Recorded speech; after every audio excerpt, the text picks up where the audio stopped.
Kakasuhan rin ng DPWH sa Ombudsman ang mga opisyal at kontraktor na sangkot sa ghost project sa Oriental Mindoro. Si Bernard Ferrer sa Sentro ng Balita Live.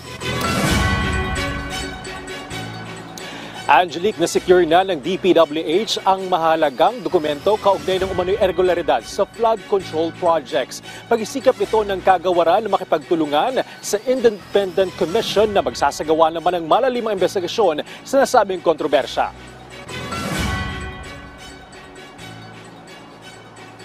Muling tiniyak ng Department of Public Works and Highways or DPWH ang kahandaan nilang makipagtulungan sa Independent Commission na magsasagawa ng masusing investigasyon sa mga umano'y irregularidad sa flood control projects.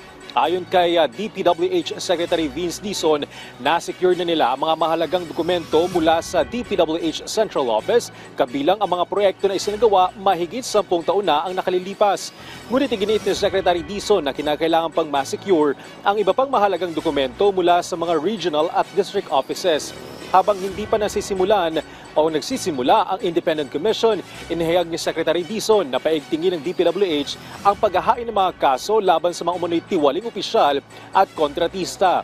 Sa susunod na linggo, nakatakdang ihain ang ikalawang kasong kriminal sa Office of the Ombudsman laban sa ilang opisyal ng kagawaran at mga kontratistang sangkot sa umano'y ghost project sa Oriental Mindoro.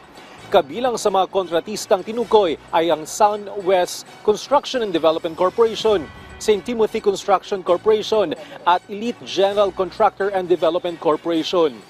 Ngayong araw naman nakatakdang lagdaan ni Secretary Dizon ang dismissal order para kina dating Assistant District Engineer Bryce Erickson Hernandez at Construction Section Chief JP Mendoza ng Bulacan District Engineering Office na sa pagkakasangkot sa umano'y irregularidad sa mga flood control projects sa Bulacan. Tiniyak ni Secretary Dizon na gagawin ng kagawaran ang lahat ng hakbang upang mabawi ang pondong nailaan sa mga ghost project at mapanagot ang lahat ng sangkot dito.